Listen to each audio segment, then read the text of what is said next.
أشهد أن لا إله إلا الله وحده لا شريك له وأشهد أن محمدا عبده ورسوله أما بعد فأعوذ بالله من الشيطان الرجيم بسم الله الرحمن الرحيم الحمد لله رب العالمين الرحمن الرحيم مالك يوم الدين إياك نعبد وإياك نستعين اهدنا الصراط المستقيم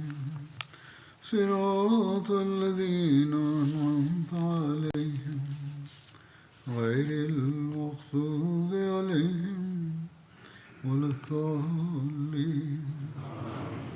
கடந்த சில ஹுதுபாக்களில் பனு முஸ்தலிக் போர் பற்றி கூறப்பட்டு வந்தது. இதை பற்றிய விபரத்தில் மேற்கொண்டு இவ்வாறு வருகிறது. பனு முஸ்தலிக்கிலிருந்து திரும்பிச் செல்லும்போது பெருமானார் ஸல்லல்லாஹு அலைஹி வஸல்லம் அவர்கள் நகி எனும் இடத்தை கடக்கும்போது மிகவும் பரந்த அளவில் புல்களையும் பல குளங்களையும் கண்டார்கள். அன்னார் அவற்றின் நீரை குறித்து விசாரித்த போது, அல்லாஹ்வின் தூதர் அவர்களே, கோடைகாலம் வரும்போது தண்ணீர் குறைந்துவிடும், குளங்களில் உள்ள தண்ணீர் கீழே சென்றுவிடும் என்று கூறப்பட்டது. பெருமானார் ஸல்லல்லாஹு அலைஹி வஸல்லம் அவர்கள் ஹஸ்ரத் ஹாத்திப் பின் அபி பல்தா அவர்களிடம் கிணறு வெட்டுமாறும் நகி என்ற அந்த இடத்தை மேய்ச்சலிடமாக ஆக்குமாறும் கட்டளையிட்டார்கள். ஹஸ்ரத் பிலால் பின் ஹாரிஸ் மஸ்னி அவர்களை கண்காணிப்பாளராக நியமித்தார்கள். அல்லாஹ்வின் தூதர் அவர்களே, நான் எங்கு வரை மேய்ச்சலிடமாக ஆக்க வேண்டும் என்று அவர்கள் கேட்டார்கள். அதற்கு பெருமானார் ஸல்லல்லாஹு அலைஹி வஸல்லம் அவர்கள், பொழுது விடிந்தவுடன் உரத்த குரலை கொண்ட ஒருவரை மலைக்கு முற்றிலும் உச்சியில் நிற்க செய்து அவருடைய குரல் எங்கு வரை சென்றடைகிறதோ அங்கு வரை முஸ்லிம்களின் ஒட்டகங்களுக்காகவும் குதிரைகளுக்காகவும் மேய்ச்சல் நிலத்தை உருவாக்குங்கள், அந்த கால்நடைகளில் சென்று முஸ்லிம்கள் ஜிஹாது செய்வார்கள் என்று கூறினார்கள். அந்த நிலத்தின் பரப்பளவுக்கு இந்த அளவை நிர்ணயித்தார்கள். அல்லாஹ்வின் தூதர் அவர்களே, பொது முஸ்லிம்களின் கால்நடைகள் மேய்வதை பற்றி என்ன கட்டளை என்று ஹஸ்ரத் பிலால் அவர்கள் கேட்டார்கள். அவை இதில் நுழையாது என்று அன்னார் கூறினார்கள். பிறகு அவர்கள் கூறுகிறார்கள், அல்லாஹ்வின் தூதர் அவர்களே, குறைவான எண்ணிக்கையில் செம்மறி ஆடுகளையும் வைத்திருக்கின்ற பலவீனமான ஆண்களை குறித்தும் பெண்களை குறித்தும் என்ன கட்டளை உள்ளது? அவர்கள் அவற்றை மேய்ச்சலுக்காக வேறு இடத்திற்கு கொண்டு செல்ல ஆற்றல் இல்லாதவர்களாக இருக்கிறார்கள் என்று நான் கேட்டேன். அதற்கு பெருமானார் ஸல்லல்லாஹு அலைஹி வஸல்லம் அவர்கள், அவற்றை மேய்வதற்காக விட்டுவிடுங்கள் என்று கூறினார்கள். அதாவது உருவாக்கப்பட்ட அந்த மேய்ச்சல் நிலத்தில் வருவதற்கு மட்டும் அந்த ஏழைகளுக்கு அனுமதி இருந்தது. வசதி படைத்த மற்றவர்களிடம், நீங்கள் தத்தமது மேய்ச்சல் நிலத்தை தனியாக உருவாக்கி கொள்ளுங்கள், இங்கு அரசாங்க கால்நடைகள் மட்டுமே மேயும் என்று கூறப்பட்டது. இந்த மேய்ச்சல் நிலம் Hazrat Abu Bakr, Hazrat Umar மற்றும் ஹஸ்ரத் உஸ்மான் ஆகியோருடைய கிலாஃபத் காலகட்டம் வரை நிலை பெற்றிருந்தது. அதற்கு பிறகு குதிரைகள் மற்றும் ஒட்டகங்களுடைய எண்ணிக்கை அதிகரித்ததன் காரணமாக இடத்தை மாற்ற வேண்டிய நிலை ஏற்பட்டது. பெருமானார் ஸல்லல்லாஹு அலைஹி வஸல்லம் அவர்கள் சஹாபிகளை சுறுசுறுப்புடனும் புத்துணர்ச்சியுடனும் வைத்திருப்பதற்கு பெரும் ஏற்பாடுகளை செய்து வந்தார்கள். அவர்களுக்கு மத்தியில் அன்னார் அவ்வப்போது விளையாட்டு போட்டிகளை நடத்தி வந்தார்கள். அவற்றில் வீரச் செயல்களும் ஈமானிய துணிச்சலும் ஜிஹாதுக்கான தர்பியத்தின் அம்சமும் மிகைத்து காணப்பட்டது. இவ்வகையான விளையாட்டுகளின் மூலமாக அவர்களின் உறுதி, துணிச்சல், உற்சாகம் மற்றும் வீரம் ஆகியவை அதிகரித்தது. அதாவது விளையாட்டு போட்டிகள் நடத்தப்பட்டு வந்தன. பனு முஸ்தலிக்கிலிருந்து திரும்பிச் செல்லும் போது பெருமானார் ஸல்லல்லாஹு அலைஹி வஸல்லம் அவர்கள் நகி என்னும் இடத்தை அடைந்தபோது அந்த நாளில் அன்னார் சஹாபிகளுக்கிடையில் குதிரை மற்றும் ஒட்டகங்களின் ஓட்டப்பந்தயங்களையும் நடத்தினார்கள். அன்னாருடைய கஸ்வா எனும் பெண் ஒட்டகம் எல்லா ஒட்டகங்களையும் முந்திச் சென்றது. அதில் ஹஸ்ரத் பிலால் பின் ரபா என்னும் சஹாபி சவாரி செய்து கொண்டிருந்தார். அதேபோன்று அன்னாருடைய குதிரை அனைத்து குதிரைகளையும் முந்திச் சென்றது. அன்னாரிடம் 2 குதிரைகள் இருந்தன. ஒன்றை லசாஸ் என்றும் இன்னொன்றை ஜரப் என்றும் அழைத்தனர். அந்நாளில் போட்டியில் ஜரப் பங்கெடுத்தது. அதில் ஹஜ்ரத் அபு உசைது சாயிதி அவர்கள் சவாரி செய்தார்கள். அதுவும் முதலாவதாக வந்தது. இதே இடத்தில் பெருமானா ஸல்லல்லாஹு அலைஹி வஸல்லம் அவர்கள் ஹஜ்ரத் ஆயிஷா அவர்களுடன் ஓட்டப்பந்தயம் நடத்தியதற்கான குறிப்பும் காண கிடைக்கிறது. இம்தாவுல் அஸ்மா என்னும் நூலில் வருகிறது, இந்த போரில், அதாவது பனு முஸ்தலிக் பயணத்தின் போது பெருமானா ஸல்லல்லாஹு அலைஹி வஸல்லம் அவர்கள் ஹஜ்ரத் ஆயிஷா அவர்களுடன் ஓட்டப்பந்தயம் நடத்தினார்கள். அவர்கள் தம் உடைகளை மடக்கி கொண்டார்கள். பெருமானா ஸல்லல்லாஹு அலைஹி வஸல்லம் அவர்களும் தம் மேல் கோட்டை மடக்கி கொண்டு ஓடலானார்கள். அன்னார் ஹஜ்ரத் ஆயிஷா அவர்களை விட முந்தி சென்று விட்டார்கள். பிறகு அவர்களிடம், நீங்கள் என்னை போன முறை முந்தி சென்றதற்கு பதிலுக்கு பதில் என்று அன்னார் கூறினார்கள். இந்த கூற்றில் பெருமானா ஸல்லல்லாஹு அலைஹி வஸல்லம் அவர்கள் முந்தைய சம்பவம் ஒன்றின் பக்கம் சுட்டி காட்டினார்கள். ஒரு முறை அன்னார் ஹஜ்ரத் அபூபக்கர் அவர்களின் வீட்டுக்கு சென்றிருந்தார்கள். அப்போது ஹஜ்ரத் ஆயிஷா அவர்களின் கைகளில் ஒரு பொருளை கண்டார்கள். பெருமானா ஸல்லல்லாஹு அலைஹி வஸல்லம் அவர்கள் அதை காண்பதற்காக கேட்டபோது அவர்கள் மறுத்துவிட்டார்கள், அங்கிருந்து ஓடிவிட்டார்கள். அன்னாரும் அவர்களை நோக்கி ஓடினார்கள். ஆனால் அவர்களோ கையில் அகப்படவில்லை, முன்னே சென்று விட்டார்கள். இவை அன்னாருடைய வீட்டுக்குள் நடந்த விஷயங்களாக இருந்தன. தம் வீட்டை மகிழ்ச்சிகரமாக ஆக்குவதற்காக அன்னார் இவற்றை செய்து வந்தார்கள். ஒவ்வொரு விஷயத்திலும் நமக்கு முன்னால் பெருமானா ஸல்லல்லாஹு அலைஹி வஸல்லம் அவர்கள் அழகிய முன்மாதிரியை நிலைநாட்டியுள்ளார்கள். தம் மனைவிகள் மீது மிக கடுமையாக நடந்து கொள்ளக்கூடியவர்களுக்கும் இவை அழகிய முன்மாதிரியாகும். அல்லாமா இப்னு ஜவுசி அவர்கள் ஹஜ்ரத் ஆயிஷா அவர்களின் ஓர் அறிவிப்பை எடுத்துரைத்துள்ளார்கள். ஹஜ்ரத் ஆயிஷா அவர்கள் கூறுகிறார்கள், ஒரு முறை நான் பெருமானா ஸல்லல்லாஹு அலைஹி வஸல்லம் அவர்களுடன் பயணத்தில் சென்றேன். அப்போது நான் குறைந்த வயதை உடையவளாகவும் மெல்லிய தேகம் உடையவளாகவும் இருந்தேன். பெருமானா ஸல்லல்லாஹு அலைஹி வஸல்லம் அவர்கள் மக்களிடம் ஓட்டப் பந்தயத்திற்காக ஓடுங்கள் என்று கூறினார்கள். அனைவரும் ஓடினார்கள். பிறகு அன்னார் என்னிடம், நாம் ஓடி பார்க்கலாம் என்று கூறினார்கள். அதாவது ஓட்டப்பந்தயம் நடத்தலாம் என்றார்கள். ஆகவே நாங்கள் ஓடினோம். நான் முந்தி சென்று விட்டேன். முதலில் கூறப்பட்ட அறிவிப்பு வேறொரு சந்தர்ப்பமாக இருந்திருக்கலாம். ஆக அழகிய நடைமுறையை கொண்ட இந்த சம்பவங்கள் நிகழ்ந்து கொண்டே இருந்தன. ஹஜ்ரத் ஆயிஷா அவர்கள் கூறுகிறார்கள், அதற்கு பிறகு நீண்ட காலம் கழிந்து விட்டது. அப்போது எனது உடல் கொஞ்சம் பருமனாகிவிட்டது. ஒரு முறை நான் அன்னாருடன் பயணத்தில் இருந்தேன். இந்த முறையும் அன்னார் மக்களிடம் ஓட்டப்பந்தயம் நடத்துங்கள் என்று கூறினார்கள். ஆகவே அனைவரும் ஓடினார்கள். அதற்கு பிறகு அன்னார் என்னிடம், நாம் ஓட்டப்பந்தயத்தை நடத்தலாம் என்று கூறினார்கள். ஓட்டப்பந்தயம் நடைபெற்றது. இந்த முறை அன்னார் வெற்றி பெற்று விட்டார்கள். அப்போது அன்னார் சிரித்து கொண்டே, இது முந்தைய தடவை நடந்ததற்கு பதிலுக்கு பதில் என்று கூறினார்கள். ஹஜ்ரத் முஸ்லிமோல் ரலியல்லாஹு அன்ஹு அவர்கள் இந்த சம்பவத்தையும் எடுத்து கூறியுள்ளார்கள். அவர்கள் கூறுகிறார்கள், பெருமானா ஸல்லல்லாஹு அலைஹி வஸல்லம் அவர்களும் தம் மனைவிகளுடன் உலாவுவார்கள். ஒரு முறை படைக்கு முன்னால் அன்னார் ஹஜ்ரத் ஆயிஷா அவர்களுடன் ஓட்டப்பந்தயம் நடத்தினார்கள். படைக்கு முன்னால் ஓடினார்கள், தனி இடத்தில் கிடையாது. அப்போது பெருமானா ஸல்லல்லாஹு அலைஹி வஸல்லம் அவர்கள் தோற்றுவிட்டார்கள். ஹஜ்ரத் ஆயிஷா அவர்கள் வெற்றி பெற்றார்கள். பிறகு இன்னொரு சந்தர்ப்பத்தில் ஓடினார்கள். அப்போது அன்னார் வெற்றி பெற்றார்கள். ஹஜ்ரத் ஆயிஷா அவர்கள் தோற்றுவிட்டார்கள். ஏனென்றால் அப்போது ஹஜ்ரத் ஆயிஷா அவர்களின் உடல் கொஞ்சம் பர்மனாகிவிட்டது. அப்போது அன்னார் ஹஜ்ரத் ஆயிஷா அவர்களிடம், யா ஆயிஷா, தில்க பதில்க, அந்த தோல்விக்கு பதிலாக இந்த தோல்வி என்று கூறினார்கள். சுருக்கமாக, பெருமானா ஸல்லல்லாஹு அலைஹி வஸல்லம் அவர்கள் தம் மனைவியுடன் உலாவுவதை குறைபாடாக கருத மாட்டார்கள். இஸ்லாம் எந்த விஷயத்திற்கு அனுமதி கொடுத்துள்ளதோ அதை தவறு என்று கூற முடியாது. முந்தைய காலத்தில் சிலர் இவ்வாறு நினைத்தார்கள். இப்பொழுதும் கூட சிலர் எவ்வாறு உள்ளார்கள் என்றால், மனைவிகளுடன் பெரும் வேறுபாட்டை காட்டுகிறார்கள். தவறான வகையிலான வெட்கத்தையும் கொண்டுள்ளார்கள். மக்கள் முன்னால் செல்வார்கள், மனைவிமார்கள் பின்னால் சென்று கொண்டிருப்பார்கள், அல்லது இடைவெளி விட்டு சென்று கொண்டிருப்பார்கள். தற்காலத்தில் இப்படிப்பட்ட மக்கள் யாராவது இருப்பார்கள் என்றால் அவர்களுக்கும் இந்த முன்மாதிரி உள்ளது. பெண்களுடன் அழகிய முறையில் நடந்து கொள்வது தொடர்பாக இஸ்லாம் கற்றுத்தந்ததாகும் இது. பெருமானா ஸல்லல்லாஹு அலைஹி வஸல்லம் அவர்கள் இதற்கான முன்மாதிரியை நிலைநாட்டி இருக்கிறார்கள். இந்த பயணத்தில் ஹஜ்ரத் ஆயிஷா அவர்களின் மீது அவதூறு சுமத்தப்பட்ட குறிப்பும் காண கிடைக்கிறது. அதனுடைய விபரம் இவ்வாறு உள்ளது. பனு முஸ்தலிக்கிலிருந்து திரும்பிச் செல்லும்போது முனாஃபிக்குகள் சார்பாக இன்னொரு குழப்பமும் உருவாக்கப்பட்டது. அது என்னவென்றால், அவர்கள் உம்முல் மோமினின் ஹஜ்ரத் ஆயிஷா அவர்கள் மீது ஒரு பொய்யான அவதூறை சுமத்திய சம்பவமாகும். அது இஃபிக் சம்பவம் என்றும் கூறப்படுகிறது. தண்ணீர் எடுக்கச் செல்லும் போது நிகழ்ந்த சம்பவம் முதலாவது சம்பவமாகும். அங்கு அப்துல்லா பின் உபை சண்டை மூட்டி விடுவதற்கு முயற்சி செய்தான். இன்னொரு சம்பவமும் நிகழ்ந்தது. சஹி புகாரியின் அறிவிப்பின் அடிப்படையில் அவதூறு சுமத்தப்பட்ட சம்பவத்தை எடுத்துரைத்தவாறு ஹசரத் ஆயிஷா அவர்கள் கூறுகிறார்கள், பெருமானார் ஸல்லல்லாஹு அலைஹி வஸல்லம் அவர்கள் பயணத்திற்காக புறப்பட விரும்பினால் தம் மனைவிமார்களுக்கிடையே சீட்டு குலுக்கி போடுவார்கள். அவர்களில் எவருடைய பெயருள்ள சீட்டு வருகிறதோ அவரை தம்முடன் அழைத்து கொண்டு புறப்படுவார்கள். இவ்வாறு பெருமானார் ஸல்லல்லாஹு அலைஹி வஸல்லம் அவர்கள் புறப்பட்டு சென்ற ஒரு போருக்காக எங்களுக்கிடையே சீட்டு குலுக்கி போட்டார்கள்.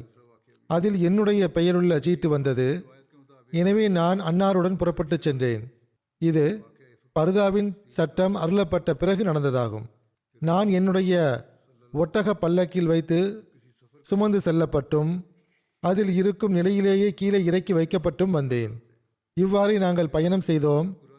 எந்த அளவுக்கென்றால் பெருமானார் ஸல்லல்லாஹு அலைஹி வஸல்லம் அவர்கள் அந்த போர் முடிந்து திரும்பிக் கொண்டிருந்த நிலையில் நாங்கள் மதீனாவை நெருங்கிய போது இரவு நேரத்தில் புறப்படும்படி அன்னார் அறிவித்தார்கள்.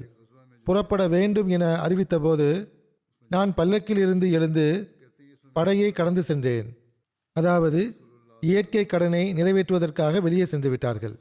கூறுகிறார்கள், என் தேவையை நான் முடித்து கொண்ட பின் என் சவாரியை நோக்கி சென்றேன். அப்போது என் நெஞ்சை தொட்டு பார்த்தேன். என் கழுத்தில் இருந்த ஜஃபார் எனும் கல் மாலையொன்று அருந்து விழுந்து விட்டிருந்தது. ஜஃபார் என்பது சனாவுக்கு அருகில் இருக்கக்கூடிய ஏமனுடைய ஒரு மலை அல்லது ஒரு நகரமாகும். அதன் கற்கள் பிரபலமானது ஆகும். அவர்கள் கூறுகிறார்கள், எனவே நான் திரும்பிச் சென்று என்னுடைய மாலையை தேடலானேன். அதை தேடிக் கொண்டிருந்தது. நான் சீக்கிரம் திரும்பிச் சென்று படையினருடன் சேர விடாமல் என்னை தடுத்தது. அதாவது தாமதமாகிவிட்டது. என்னை பல்லக்கில் எடுத்துச் சென்று ஒட்டகத்தில் வைக்கும் குழுவினர் நான் இருப்பதாக எண்ணிக்கொண்டு அதை சுமந்து சென்று நான் சவாரி செய்து வந்த என் ஒட்டகத்தின் மீது வைத்து கட்டிவிட்டனர். அந்த நாட்களில் பெண்கள் பருமனாக இன்றி மெலிந்தவர்களாக இருந்தனர். அவர்களுக்கு சதை போட்டிருக்கவில்லை. சிறிதளவு உணவையே அவர்கள் உண்பார்கள். எனவே பல்லக்கை தூக்கிய போது அதை சுமந்த போதும் அது கனமில்லாமல் இருந்ததை மக்கள் வித்தியாசமாக கருதவில்லை. நான் வயது குறைந்த இளம் பெண்ணாக இருந்தேன். அவர்கள் ஒட்டகத்தை முன்னே அனுப்பிவிட்டு நடக்கலானார்கள். படை சென்ற பிறகு தொலைந்து போன என்னுடைய மாலை கிடைத்து விட்டது. அவர்களோ சென்று விட்டிருந்தார்கள். நான் மாலையை தேடிக் கொண்டிருந்தேன். நான் அதை தேடி கண்டுபிடித்தேன். கூறுகிறார்கள், நான் அவர்கள் முகாமிட்டிருந்த இடத்திற்கு திரும்பி வந்தேன். அங்கு அவர்களில் அழைப்பவரோ பதில் கொடுப்பவரோ எவரும் இருக்கவில்லை. அனைவரும் சென்று விட்டிருந்தனர். எவரும் தென்படவில்லை. நான் ஏற்கனவே தங்கியிருந்த இடத்தை தேடி போனேன். எங்கு கூடாரம் இருந்ததோ அல்லது எது எனது இடமாக இருந்ததோ அங்கு சென்றேன். நான் காணாமல் போயிருப்பதைக் கண்டு படையினர் என்னிடம் திரும்பி வருவார்கள் என்று நான் கருதினேன். நான் என்னுடைய இடத்தில் அமர்ந்திருக்கும் போது நான் கண்ணயர்ந்து தூங்கிவிட்டேன். சஃப்வான் பின் முஅத்தல் சுலமி ஜக்வானி என்பவர் படைக்கு பின்னால் இருந்தார். படையினர் தவறவிட்டு செல்லும் பொருட்களை எடுத்து வருவதற்கு அவர் பணியமர்த்தப்பட்டிருந்தார். நான் தங்கியிருந்த இடத்திற்கு அருகில் அவர் காலையில் வந்தார். அவர் தூங்கிக் கொண்டிருந்த ஓர் உருவத்தை பார்த்தார். பர்தாவுடைய சட்டம் அருளப்படுவதற்கு முன்னர் அவர் என்னை பார்த்திருந்தார். எனவே என்னை பார்த்ததும் அவர் அடையாளம் கண்டு கொண்டார். அவர் இன்னா லில்லாஹ் என்று கூறும் சப்தத்தை கேட்டு நான் கண் விழித்தேன். அவர் என்னை அடையாளம் கண்டு கொண்ட போது நான் என்னுடைய போர்வையால் என் முகத்தை மறைத்து கொண்டேன். அல்லாஹ்வின் மீது ஆணையாக நாங்கள் ஒரு வார்த்தை கூட பேசவில்லை. அவர் இன்னா லில்லாஹ் என்று கூறியதை தவிர வேறெதையும் நான் அவரிடமிருந்து கேட்கவும் இல்லை. அவர் தம் ஒட்டகத்திலிருந்து கீழே இறங்கி அதை மண்டியிடச் செய்து நான் ஏறிக்கொள்ள வசதியாக அதன் முன்னங்கால்களை தன் காலால் மிதித்து கொண்டார். நான் எழுந்து சென்று ஒட்டகத்தில் ஏறிக்கொண்டேன். அவர் என்னுடன் ஒட்டகத்தை ஓட்டிக்கொண்டு நடக்கலானார். இறுதியில் கடும் வெப்பத்தில் நடுப்பகல் நேரத்தில் நாங்கள் படையினரை வந்தடைந்தோம். அப்போது மக்கள் முகாமிட்டிருந்தார்கள். ஹஸ்ரத் ஆயிஷா அவர்கள் கூறுகிறார்கள், இப்போது எங்கள் இருவரையும் கண்டு அவதூறு பேசி என் விஷயத்தில் அழிந்தவர்கள் அழிந்து போனார்கள். என் மீது அவதூறு செய்வதில் பெரும்பங்கு எடுத்து கொண்டிருந்தவன் அப்துல்லா பின் உபை பின் சலூல் ஆவான். இதன் அறிவிப்பாளர்களில் ஒருவரான உருவா என்பவர் கூறினார், அந்த பழிச்சொல் பரப்பப்பட்டும் அப்துல்லா பின் உபை பின் சலூலிடம் பேசப்பட்டும் வந்தது. அப்போது அவன் அதை ஏற்று காது தாழ்த்தி கேட்டு அதை கிளறிவிட்டு கொண்டிருந்தான் என்று எனக்கு செய்தி கிடைத்தது. அவதூறு கூறியவர்களில் ஹஸ்ஸான் பின் சாபித், மிஸ்தஹ் பின் உசாசா, ஹம்னா பின் ஜஹஷ் ஆகியோரை தவிர மற்ற சிலரின் பெயர்கள் தமக்கு தெரியாது என்றும் உருவா கூறினார். இது அறிவித்தவர் கூறியதாகும். ஆனால் அல்லாஹ் கூறியது போன்று அவர்கள் ஒரு குழுவினர் ஆவார்கள்.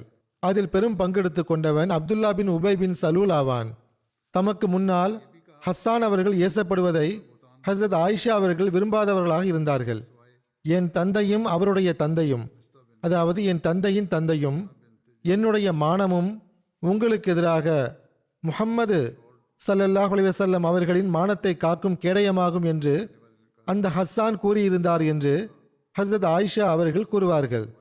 பெருமானார் ஸல்லல்லாஹு அலைஹி வஸல்லம் அவர்களுடன் களப்பற்ற தொடர்பும் நன்றி உணர்வும் கொண்டிருந்தார்கள். எனவே அவரை குறித்து ஏசி பேசுவதை கேட்க விரும்பவில்லை. ஹசரத் ஆயிஷா அவர்கள் கூறுகிறார்கள், பிறகு நாங்கள் மதீனா வந்தடைந்தோம். அங்கு வந்து சேர்ந்து ஒரு மாத காலம் நான் நோயுற்று விட்டேன். பயணம் முடிந்து விட்டது. பயணக்குழு புறப்பட்டு வந்தடைந்து விட்டார்கள். கூறுகிறார்கள், நான் அங்கு மதீனா சென்றடைந்த பிறகு நோயுற்று விட்டேன். மக்களோ அவதூறு கற்பித்தவர்களின் சொல்லை பரப்பிக் கொண்டிருந்தார்கள். இந்த அவதூறு பற்றி எனக்கு எதுவுமே தெரியாது. நோயுற்று இருந்தேன், வீட்டில் இருந்தேன், எனக்கு எதுவும் தெரியாது. நான் நோயுற்று இருந்தபோது இறைத்தூதர் ஸல்லல்லாஹு அலைஹி வஸல்லம் அவர்கள் என்னிடம் வழக்கமாக காட்டுகிற பரிவை இந்த முறை நான் அவர்களிடம் காண முடியாமல் போனது என்னிடத்தில் நிம்மதியற்ற நிலையை ஏற்படுத்தியது. நான் நோயுற்று இருந்தபோது அன்னார் என்னிடம் வருவார்கள், சலாம் கூறுவார்கள், பிறகு எப்படி இருக்கிறாய் என்று கேட்பார்கள், பிறகு போய்விடுவார்கள். அவ்வளவுதான். இதைவிட அதிகமாக பரிவு காட்டவில்லை. இந்த விஷயம் என்னை நிம்மதி இழக்க செய்திருந்தது. என்னை குறித்து வெளியே பேசப்பட்டு வந்த அந்த தீய விஷயத்தை குறித்து நான் நோயிலிருந்து குணமடைந்து வெளியே செல்லும் வரை எனக்கு தெரியாது. அப்போது நான் மிஸ்தகின் தாயாருடன் நாங்கள் கழிப்பிடமாக பயன்படுத்தி வந்த மனாசே எனப்படும் புறநகர் பகுதியை நோக்கி சென்றோம். நாங்கள் இரவு நேரங்களில் மட்டுமே இவ்வாறு செல்வோம். எங்கள் வீடுகளுக்கு அருகிலேயே கழிப்பிடங்களை அமைத்துக் கொள்வதற்கு முன்னால் நாங்கள் இவ்வாறு சென்று கொண்டிருந்தோம். அதாவது இயற்கை உபாதையை கழிப்பதற்காக வெளியே சென்று வந்தார்கள். அதுவும் இரவு நேரத்தில் பெண்கள் சென்று வந்தார்கள். அக்காலகட்டத்தில் வீடுகளில் கழிப்பிடங்கள் இருப்பதில்லை. கூறுகிறார்கள், இயற்கை உபாதையை கழிப்பதற்காக நாங்கள் காடுகளுக்கு செல்லக்கூடிய எங்களுடைய இந்த வழக்கம் முந்தைய அரபுகளின் வழக்கத்தை ஒத்ததாய் இருந்தது. எங்கள் வீடுகளுக்கு அருகிலேயே கழிப்பிடங்கள் அமைப்பதை நாங்கள் தொந்தரவாக கருதி வந்தோம். எவ்வாறு இருப்பினும் வீடுகளில் கழிப்பிடங்கள் அமைக்கக்கூடிய வழக்கம் ஏற்பட்டது.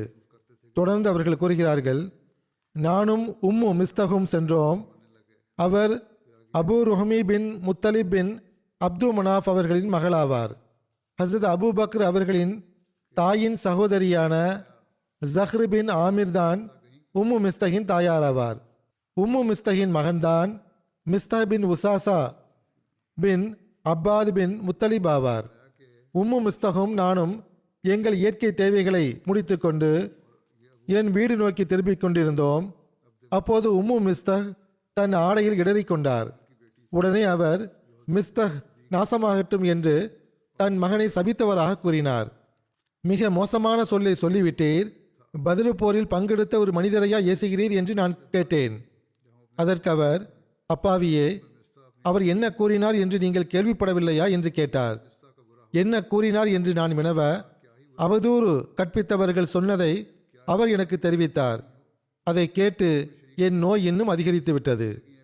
இன்னொரு அறிவிப்பில் இயற்கை தேவைக்காக சென்ற சம்பவம் இவ்வாறு கூறப்பட்டுள்ளது. ஹசரத் ஆயிஷா அவர்கள் கூறுகிறார்கள், நான் இயற்கை தேவைக்காக வெளியே சென்றிருந்தேன். என்னுடன் உம்மு மிஸ்தக் இருந்தார். அவர் கால் தடுமாறிய போது மிஸ்தக் நாசமாகட்டும் என்று கூறினார். தாயாரே, உங்கள் மகனையே நீங்கள் ஏசுகிறீர்களே என்று நான் கேட்டேன்.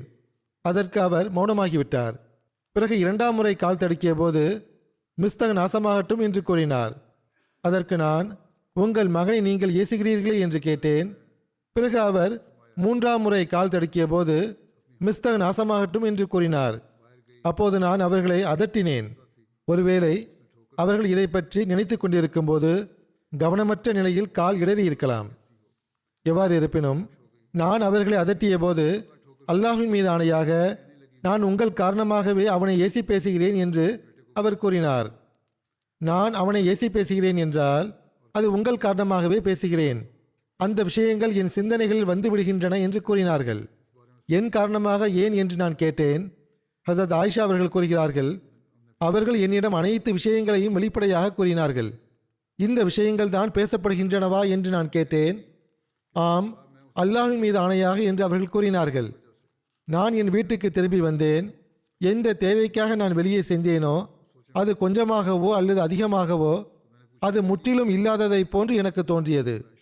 நான் என் இல்லத்திற்கு திரும்பி வந்தபோது இறை தூதர் ஸல்லல்லாஹு அலைஹி வஸல்லம் அவர்கள் வந்து சலாம் கூறிவிட்டு எப்படி இருக்கிறாய் என்று கேட்டார்கள். அப்போது நான் என் தாய் தந்தையிடம் செல்ல எனக்கு அனுமதி தருவீர்களா என்று கேட்டேன். செய்தியை தம் பெற்றோரிடமிருந்து உறுதிப்படுத்திக் கொள்ள தாம் விரும்பியதாக ஹசரத் ஆயிஷா அவர்கள் கூறினார்கள். இப்னு ஹிஷாம் எடுத்துரைத்துள்ளது என்னவென்றால், ஹசரத் ஆயிஷா அவர்கள் தம் பெற்றோருடைய வீட்டுக்கு சென்றபோது அவதூறை குறித்து அவர்கள் அறிந்திருக்கவில்லை. மேலும் உம்மு மிஸ்தகுடைய சம்பவமும் பெற்றோருடைய வீட்டுக்கு சென்ற பிறகுதான் நிகழ்ந்தது. எவ்வாறு இருப்பினும் இந்த இரு அறிவிப்புகளும் காண கிடைக்கின்றன. ஹசரத் ஆயிஷா அவர்கள் கூறுகிறார்கள், இறை தூதர் ஸல்லல்லாஹு அலைஹி வஸல்லம் அவர்கள் எனக்கு அனுமதி அளித்தார்கள். இன்னொரு அறிவிப்பில் ஹசரத் ஆயிஷா அவர்கள் கூறுகிறார்கள், பெருமானார் ஸல்லல்லாஹு அலைஹி வஸல்லம் அவர்கள் என்னுடன் ஒரு பணியாளரையும் அனுப்பி வைத்தார்கள். நான் வீட்டில் நுழைந்தேன். அப்போது என் தாயாராகிய உம்மு ரூமான் அவர்களை வீட்டின் கீழ்தளத்திலும் ஹசரத் அபூபக்கர் அவர்களை வீட்டின் மேல்தளத்திலும் கண்டேன். அவர்கள் திருக்குரான் ஓதிக்கொண்டிருந்தார்கள். இது புகாரியுடைய அறிவிப்பாகும். அவர்கள் கூறுகிறார்கள், நான் என் தாயாரிடம், அம்மா, மக்கள் என்ன பேசிக்கொள்கிறார்கள் என்று கேட்டேன். என் தாயார், அன்பு மகளே, இதை பெரிதுபடுத்திக் கொள்ளாதே, தைரியமாக இரு. அல்லாஹ்வின் மீது ஆணையாக சகக்கடத்திகள் பலரும் இருக்க தன் கணவரின் பிரியத்திற்குரியவளாக இருக்கும் அந்த அழகான பெண்ணுறுத்திக்கு எதிராக அவளுடைய சகக்கடத்திகள் அதிகமாக பேசத்தான் செய்வார்கள். அவ்வாறு பேசாமல் இருப்பது பெரும்பாலும் குறைவேயாகும் என்று கூறினார்கள். சுபஹானல்லாஹ், இப்படியா மக்கள் என்னை பற்றி பேசிக்கொண்டிருக்கிறார்கள் என்று நான் கேட்டேன். இன்னொரு அறிவிப்பில் வருகிறது, ஹசரத் அபூபக்கர் அவர்கள் மேல்தளத்தில் திருக்குரான் ஓதிக்கொண்டிருந்தார்கள். என் குரல் கேட்டபோது கீழே இறங்கி வந்து என் தாயாரிடம் இவளுக்கு என்ன ஆயிற்று என்று கேட்டார்கள். இவளை பற்றி பேசப்பட்டு வருகின்ற விஷயம் இவள் வரை வந்தடைந்து விட்டது என்று என் தாயார் கூறினார்கள். அப்போது ஹசரத் அபூபக்கர் அவர்களின் கண்களில் கண்ணீர் வழிந்தோடியது. என் அன்பிற்குரிய மகளே, நான் சத்தியமிட்டு கூறுகிறேன், நீ உன் வீட்டுக்கு திரும்பிவிடு என்று அவர்கள் கூறினார்கள். ஆகவே நான் வீட்டுக்கு திரும்பிவிட்டேன். ஹசரத் ஆயிஷா அவர்கள் கூறுகிறார்கள், அன்றிரவு காலை வரை நான் அழுதேன். என் கண்ணீரும் நிற்கவில்லை, எனக்கு உறக்கமும் வரவில்லை. காலை நேரம் வந்தபோதும் அழுதேன். வஹி இறங்குவது நின்று போயிருந்த போது இறை தூதர் ஸல்லல்லாஹு அலைஹி வஸல்லம் அவர்கள் அலி பின் அபி தாலிப் அவர்களையும் உசாமா பின் ஜெயித் அவர்களையும் அழைத்தார்கள். அவ்விருவரிடம் தம் மனைவியை பிரிந்து விடுவது குறித்து ஆலோசனை கேட்டார்கள். அதாவது ஹசரத் ஆயிஷா அவர்களை குறித்து. ஹசரத் ஆயிஷா அவர்கள் கூறுகிறார்கள், உசாமா அவர்களோ நான் நிரபராதி என தாம் அறிந்துள்ளதையும் நபி ஸல்லல்லாஹு அலைஹி வஸல்லம் அவர்களின் குடும்பத்தார் மீது உள்ளத்தில் தாம் கொண்டிருந்த பாசத்தையும் வைத்து ஆலோசனை கூறினார்கள். இறை தூதர் அவர்களே, தங்களின் துணைவியிடம் நல்லதை தவிர வேறு எதையும் நான் அறியவில்லை என்று உசாமா கூறினார்கள். அவர்களை விட்டுவிடலாம் என்ற பேச்சுக்கே இடமில்லை என்றார்கள். இன்னொரு அறிவிப்பில் வருகிறது, இது முற்றிலும் பொய் ஆகும், அடிப்படையற்றது என்று உசாமா கூறினார்கள். அலி அவர்களோ, இறை தூதர் அவர்களே, அல்லாஹ் உங்களுக்கு எந்த நெருக்கடியையும் ஏற்படுத்தவில்லை.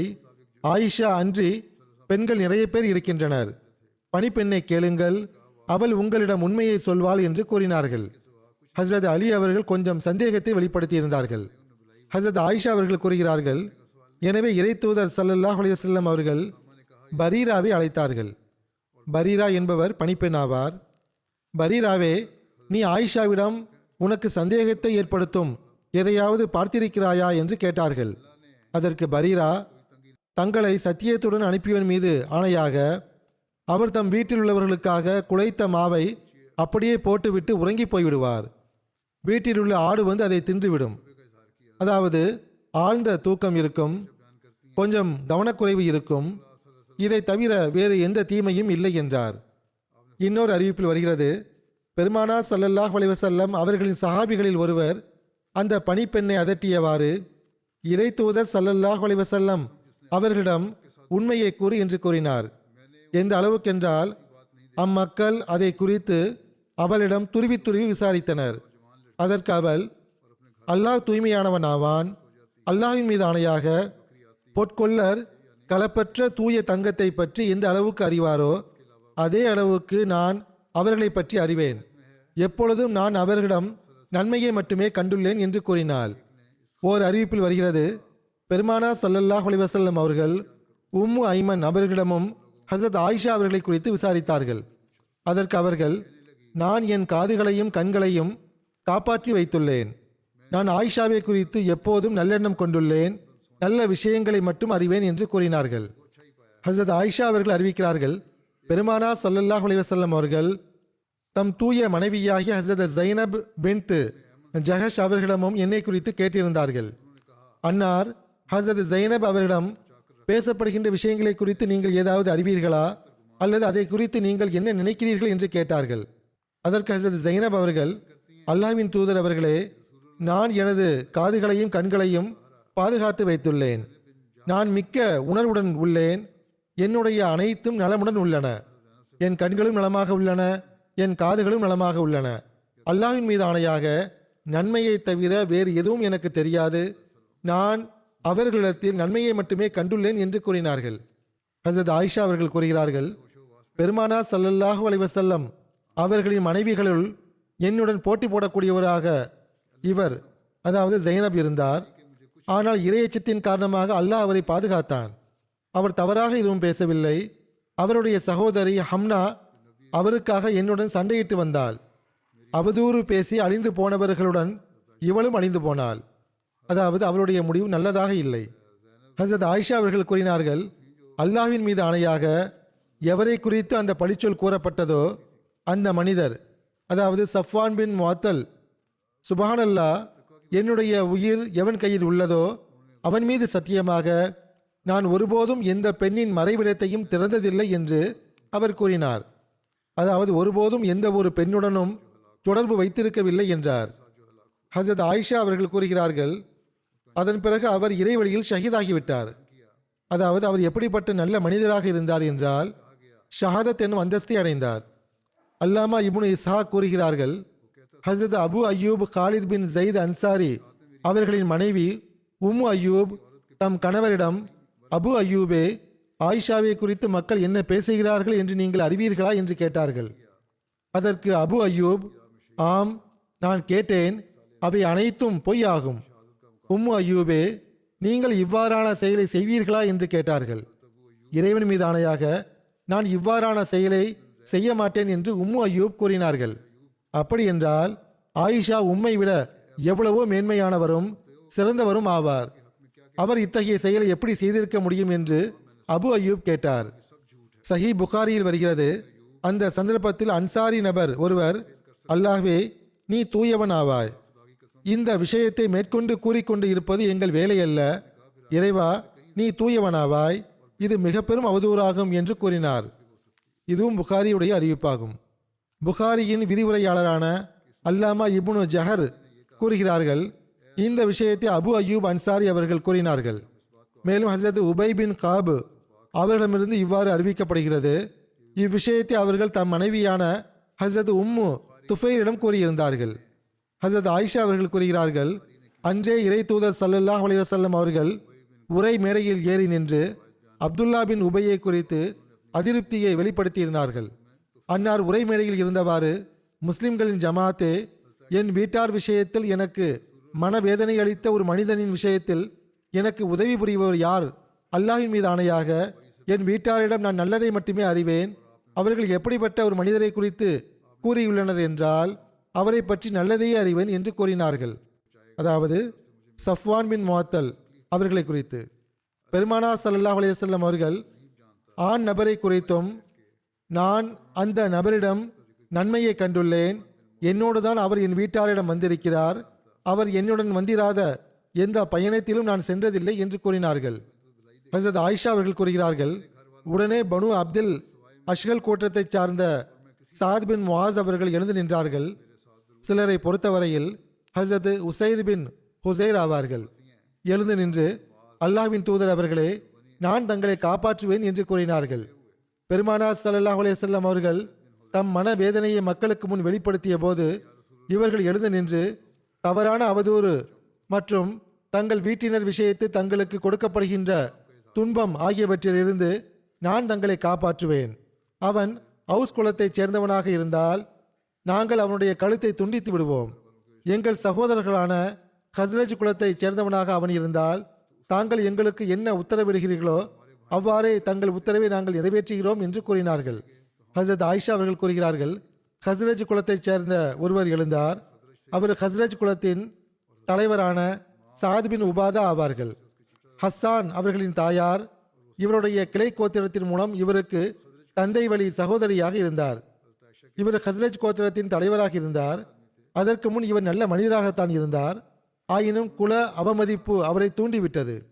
அவர் சாத் அவர்களை பார்த்து, அல்லாஹ்வின் மீது ஆணையாக நீங்கள் தவறாக சொல்லிவிட்டீர். அந்த நபரை நீ கொல்ல மாட்டீர். அதற்கான ஆற்றலும் உமக்கு இல்லை.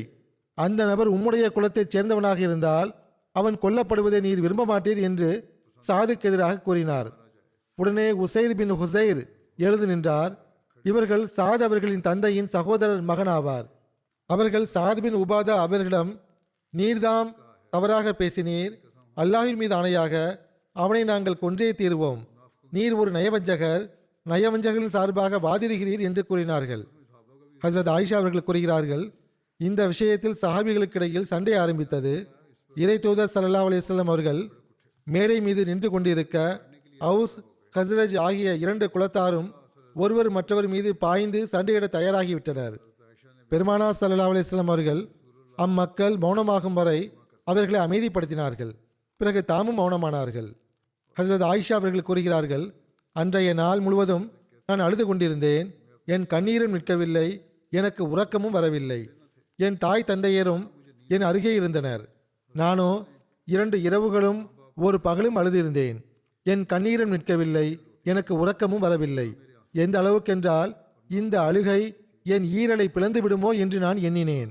என் தாய் தந்தையர் என் அருகே இருக்க நான் அழுது கொண்டிருந்த போது அன்சாரி பெண்ணுறுத்தி வந்து என்னிடம் உள்ளே வர அனுமதி கேட்டாள். நான் அவளுக்கு அனுமதி அளித்தவுடன் என்னுடன் சேர்ந்து அவளும் அழுதபடி அமர்ந்து கொண்டாள். நாங்கள் இவ்வாறு இருந்து கொண்டிருக்கும் போது இறை தூதர் ஸல்லல்லாஹு அலைஹி வஸல்லம் அவர்கள் எங்களிடம் வந்து சலாம் கூறிவிட்டு அமர்ந்தார்கள். அவதூறு சொல்லப்பட்ட நாளிலிருந்து அன்னார் என் அருகே அமர்ந்ததில்லை. சலாம் கூறிவிட்டு நலம் விசாரித்துவிட்டு தூரத்திலிருந்தே சென்று விடுவார்கள். 1 மாத காலம் வரை இவ்வாறே நிகழ்ந்தது. என் விஷயத்தில் அன்னாருக்கு எந்த வகையும் இறங்கி இருக்கவில்லை. பிறகு இறை தூதர் ஸல்லல்லாஹு அலைஹி வஸல்லம் அவர்கள் தஷஹுது கூறி இறைவனை புகழ்ந்துவிட்டு, ஆயிஷாவே, உன்னை குறித்து இன்னின்ன விஷயங்கள் என்னை வந்தடைந்துள்ளன. நீ நிரபராதியாக இருந்தால் அல்லாஹ் விரைவில் உன்னை குற்றமற்றவள் என்று அறிவித்து விடுவான். உன்னிடமிருந்து ஏதேனும் தடுமாற்றம் வெளிப்பட்டிருந்தால் அல்லாஹ்விடம் பாவ மன்னிப்பு கோரி அவன் பக்கம் திரும்பிவிடு. ஏனென்றால் அடியான் தன்னுடைய பாவத்தை ஒப்புக்கொண்டு பாவ மன்னிப்பு கோரினால் அல்லாஹ் அவன் பக்கம் கருணையுடன் திரும்புகிறான் என்று கூறினார்கள். ஹசரத் ஆயிஷா அவர்கள் கூறுகிறார்கள், இறை தூதர் ஸல்லல்லாஹு அலைஹி வஸல்லம் அவர்கள் தங்களின் பேச்சை முடித்தபோது அதை கேட்டு என்னுடைய கண்ணீர் நின்று போய் விட்டிருந்தது. அதில் ஒரு துளியும் எஞ்சியிருப்பதாக நான் உணரவில்லை. நான் என் தந்தையார் ஹசரத் அபூபக்கர் அவர்களிடம் இறை தூதர் ஸல்லல்லாஹு அலைஹி வஸல்லம் அவர்கள் என்னை குறித்து என்ன கூறினார்களோ அதற்கு என் சார்பாக பதில் கூறுங்கள் என்று சொன்னேன். அதற்கு என் தந்தை, அல்லாஹ்வின் மீது ஆணையாக அல்லாஹ்வின் தூதரிடம் என்ன சொல்வது என்று எனக்கு தெரியவில்லை, என்ன பதில் கூறுவது என்று எனக்கு புரியவில்லை என்று கூறினார்கள். நான் என் தாயாரிடம் இறை தூதர் ஸல்லல்லாஹு அலைஹி வஸல்லம் அவர்கள் கூறியதற்கு தாங்கள் பதில் கூறுங்கள் என்று சொன்னேன். அதற்கு என் தாயார், அல்லாஹ்வின் மீது ஆணையாக இறை தூதர் ஸல்லல்லாஹு அலைஹி வஸல்லம் அவர்களுக்கு என்ன பதில் சொல்வது என்று எனக்கு தெரியவில்லை என்று அதையே கூறினார்கள். பிறகு நானே கூறினேன், நானோ வயது குறைந்த இளம்பெண் ஆவேன், திருக்குரானை அதிகம் தெரியாதவளும் ஆவேன். அல்லாஹ்வின் மீது ஆணையாக இச்செய்தியை நீங்கள் கேட்டிருக்கிறீர்கள், அது உங்கள் உள்ளங்களில் பதிந்து விட்டது. நான் தீயவளாக இருப்பேனோ என்ற எண்ணம் தோன்றிவிட்டது. அதை உண்மை என்று நீங்கள் நம்பிவிட்டீர்கள் என்பதை அறிவேன். எனவே நான் குற்றமற்றவள் என்று உங்களிடம் சொன்னால் நீங்கள் அதை நம்பப் போவதில்லை. நீங்கள் கூறிய ஏதேனும் விஷயத்தை நான் ஒப்புக்கொண்டால் நான் அதை ஒருபோதும் செய்யவில்லை, நான் குற்றமற்றவள் என்பது அல்லாஹ்வுக்கு தெரியும். நான் ஒப்புக்கொண்டால் என்னை நம்பி விடுவீர்கள். இவள் குற்றம் இழைத்திருக்கிறாள், இவள் தௌபா செய்கிறாள் என்று கூறுவீர்கள். அல்லாஹின் மீது ஆணையாக எனக்கும் உங்களுக்கும் யூசுப் அலைஹிஸ்லாம் அவர்களின் தந்தையை ஓமையாக கருதுகிறேன். அதாவது என்னிடம் யூசுப் அலைஹிஸ்லாம் அவர்களின் தந்தையின் உதாரணம் மட்டுமே உள்ளது. ஃபசபுருன் ஜமீல் வல்லாஹுல் முஸ்தஆனு அலாமா தெசிஃபூன். இப்பொழுது நன்கு பொறுமையினை மேற்கொள்வதே எனக்கேற்றதாகும். நீங்கள் கூறுபவற்றிலிருந்து அல்லாஹ்வின் உதவியை தேட வேண்டும், அவனிடம்தான் உதவி கேட்கப்படும். நான் அப்போது குற்றமற்றவள் என்பதை அல்லாஹ் அறிவான். அல்லாஹ் நான் குற்றமற்றவள் என நிச்சயம் அறிவிப்பான் என்ற நம்பிக்கையுடன் நான் என் படுக்கையில் திரும்ப படுத்துக் கொண்டேன். அல்லாஹின் மீது ஆணையாக என் விஷயத்தில் திலாவத் செய்யப்படுகின்ற வகியை அல்லாஹ் அருள்வான் என்று நான் நினைத்தும் பார்த்திருக்கவில்லை. அல்லாஹ் என் தொடர்பாக ஏதேனும் பேசுகிற அளவிற்கு எனக்கு எந்த தகுதியும் இல்லை என்பதே என்னை பற்றி என் கருத்தாக இருந்தது. ஆனால் இறைத்தூதர் ஸல்லல்லாஹு அலைஹி வஸல்லம் அவர்கள் ஏதேனும் கனவு காண்பார்கள், அதன் மூலமாக அல்லாஹ் என்னை குற்றமற்றவளாக ஆக்குவான் என்று எதிர்பார்த்து கொண்டிருந்தேன். நான் குற்றமற்றவள் என்பதை பெருமானார் ஸல்லல்லாஹு அலைஹி வஸல்லம் அவர்களுக்கு அல்லாஹ் கூறுவான் என்ற உறுதி எனக்கு இருந்தது. ஆனால் திருக்குர்ஆனுடைய வசனம் இறங்கிவிடும் என்று எனக்கு தெரியாது. ஹஜ்ரத் ஆயிஷா அவர்கள் கூறுகிறார்கள், அல்லாஹ்வின் மீது ஆணையாக இறைத்தூதர் ஸல்லல்லாஹு அலைஹி வஸல்லம் அவர்கள் தாம் அமர்ந்திருந்த இடத்திலிருந்து எழுந்திருக்கவும் இல்லை, வீட்டார் எவரும் வெளியே செல்லவும் இல்லை. அதற்குள் இறைத்தூதர் ஸல்லல்லாஹு அலைஹி வஸல்லம் அவர்களின் மீது வஹி இறங்கியது. கடுமையான சிரம நிலை அன்னாருக்கு ஏற்பட்டது. அன்னாருடைய மேனியிலிருந்து முத்துக்களை போல் வியர்வை துளிகள் வலியத் தொடங்கின. அது குளிர்காலமாக இருந்தது. ஆனால் அன்னார் மீது இறங்கிய இறை அறிவிப்பின் சுமையின் காரணமாக அன்னாருக்கு வியர்த்தது. சீரத் இப்னு ஹஷாமில் வருகிறது, ஹஜ்ரத் ஆயிஷா அவர்கள் அறிவிக்கிறார்கள், அன்னாரின் மீது போர்வை சுற்றப்பட்டது. அன்னாருடைய அருளுக்குரிய தலைக்கு கீழே தோளினால் ஆன தலையணை வைக்கப்பட்டது. இதை நான் கண்டபோது கொஞ்சம் கூட பயப்படவில்லை, ஏனென்றால் நான் குற்றமற்றவள் என்று நான் அறிவேன். ஹஜ்ரத் ஆயிஷா அவர்கள் கூறுகிறார்கள், வஹி இறங்குகிறது என்று எனக்கு தெரிய வந்தபோது எனக்கு எவ்வித பதட்டமும் ஏற்படவில்லை, ஏனென்றால் நான் குற்றமற்றவள் என்று எனக்கு தெரியும். அது வஹியாக இருந்தாலும் அல்லாஹ் என்னை குற்றமற்றவளாக ஆக்குவான், அல்லாஹ் என் மீது அநீதி இழைக்க மாட்டான். என்னுடைய பெற்றோர்களை பொறுத்தவரை ஆயிஷாவுடைய உயிர் எந்த இறைவனின் கையில் உள்ளதோ அவன் மீது ஆணையாக பெருமானார் ஸல்லல்லாஹு அலைஹி வஸல்லம் அவர்கள் மீது வஹியுடைய நிலை மாறுவதற்குள் என் பெற்றோர்கள் இருவரின் உயிர் வெளியே வந்துவிடுமோ என்று எனக்கு தோன்றியது. என் தாய் தந்தையர் இருவரும் பயந்து போயிருந்தனர். மக்கள் என்ன பேசுகிறார்களோ அதற்கு பொருத்தமாக இறைவன் ஏதேனும் வசனம் இறக்கிவிடக்கூடாது, அந்த விஷயம் உண்மையாக ஆகிவிடக்கூடாது என்று அஞ்சிக் கொண்டிருந்தனர். பெருமானார் ஸல்லல்லாஹு அலைஹி வஸல்லம் அவர்களுக்கு அந்த நிலை மாறிய போது அன்னார் அமர்ந்து கொண்டு நெற்றியில் இருந்த வியர்வையை துடைத்துக் கொண்டிருந்தார்கள். ஹஜ்ரத் ஆயிஷா அவர்கள் கூறுகிறார்கள், அந்த நிலை அல்லாஹ்வின் தூதரை விட்டு அந்த நிலை விலகியவுடன் அவர்கள் சிரித்துக்கொண்டே பேசிய முதல் வார்த்தையாக, ஆயிஷாவே, அல்லாஹ் உன்னை குற்றமற்றவள் என அறிவித்து விட்டான் என்று கூறினார்கள். உடனே என் தாயார் என்னிடம் அல்லாஹ்வின் தூதரிடம் எழுந்து செல் என்று கூறினார்கள். அதற்கு நான் மாட்டேன், அல்லாஹ்வின் மீது ஆணையாக அவர்களிடம் செல்ல மாட்டேன், அல்லாஹ்வை மட்டுமே புகழ்ந்து அவனுக்கே நன்றி செலுத்துவேன் என்றேன். அப்போது அல்லாஹ் இன்னல்லதீன ஜாவு பில் இஃப்க் எனும் வசனத்தை இறக்கியிருந்தான். அதாவது அவதூறு கற்பித்தவர்கள் உங்களில் ஒரு குழுவினர் தாம் என்று தொடங்கும் சூரா நூருடைய 10 வசனங்களை அருளியிருந்தான். 12 முதல் 21 வரையிலான வசனங்கள். அல்லாஹ் என் குற்றமற்ற நிலையை தெளிவுபடுத்தியவாறு இவற்றை இறக்கியிருந்தான். மிஸ்தா பின் உசாசா உறவினராக இருந்த காரணத்தால் அவருடைய வறுமையின் காரணமாக ஹஜ்ரத் அபூபக்கர் அவர்கள் அவருக்காக செலவு செய்து வந்தார்கள். மிஸ்தகும் அவதூறு சுமத்தியவர்கள் ஒருவராக இருந்தார். அல்லாஹின் மீது ஆணையாக ஆயிஷாவை குறித்து அவதூறு கூறிய பின் ஒருபோதும் மிஸ்தகுக்காக நான் சிறிதும் செலவிட மாட்டேன் என்று ஹஜ்ரத் அபூபக்கர் அவர்கள் கூறினார்கள். அப்போது அல்லாஹ் வலா யஅதலி உலுல் ஃபதுலி மின்கும் வஸ்ஸா எனும் வசனத்தை இறக்கினார். அதாவது உங்களில் செல்வம் மற்றும் தயாள குணம் படைத்தோர் சத்தியம் செய்ய வேண்டாம், வல்லாஹு கஃபூருர் ரஹீம், அல்லாஹ் மிக்க மன்னிப்போனும் மேன்மேலும் கருணை காட்டுவோனுமாவான் எனும் வசனம் வரை இறங்கியது. முதலில் ஹசரத் அபூபக்கர் சித்திக் அவர்கள் செலவு செய்ய மாட்டேன் என்று சத்தியம் செய்தார்கள். பிறகு இந்த வசனம் இறங்கிய பிறகு அவர்கள், ஆம், அல்லாஹின் மீது ஆணையாக அல்லாஹ் எனக்கு மன்னிப்பளிக்க வேண்டுமென்று விரும்புகிறேன் என்று கூறிவிட்டு மிஸ்தா அவர்களுக்கு ஏற்கனவே தாம் செலவிட்டு வந்ததை திரும்பவும் தொடரானார்கள். அல்லாஹின் மீது ஆணையாக அவருக்கு ஒருபோதும் நான் நிறுத்த மாட்டேன் என்றும் கூறினார்கள். ஆக இதுதான் அவதூறு சுமத்தப்பட்ட சம்பவத்தின் சிறிய விவரமாகும். மற்றவை இன்ஷா அல்லாஹ் இனி வரும் காலத்தில் எடுத்து கூறுவேன். இன்று நான் மீண்டும் துவாவின் பக்கம் நினைவூட்ட விரும்புகின்றேன். பங்களாதேஷ் அகமதிகளுக்காக துவா செய்யுங்கள். அல்லாஹ் அவர்களின் நிலைமையையும் வெகு விரைவில் மேம்படுத்துவானாக. பாகிஸ்தான் அகமதிகளுக்காகவும் துவா செய்யுங்கள். அல்லாஹ் இவர்களின் நிலைமையையும் சிறந்ததாக்குவானாக. அநீதிக்குள்ளாக்கப்பட்ட பாலஸ்தீனர்களுக்காகவும் துவா செய்யுங்கள். அல்லாஹ் இவர்களின் நிலை மீது கருணை காட்டுவானாக. முஸ்லிம் நாடுகளுக்காகவும் அவர்களின் தலைவர்களுக்கு அல்லாஹ் அறிவை வழங்க வேண்டும் என்றும் அவர்கள் பொதுமக்களுடைய உரிமையை செலுத்தக்கூடியவர்களாக ஆக வேண்டும், அநீதி இழைக்கக்கூடியவர்களாக ஆக வேண்டாம் என்பதற்காகவும் துவா செய்யுங்கள். ஏனென்றால் இவர்களின் அநீதியின் காரணமாகவே எதிரிகளுக்கும் துணிவு பிறக்கிறது. முஸ்லிம்கள் மீது அநீதி இழைத்துக் கொண்டே செல்லலாம்.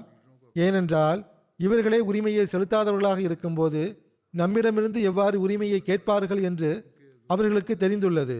முஸ்லிம் சமுதாயத்தின் மீது அல்லாஹ் கருணை காட்டுவானாக.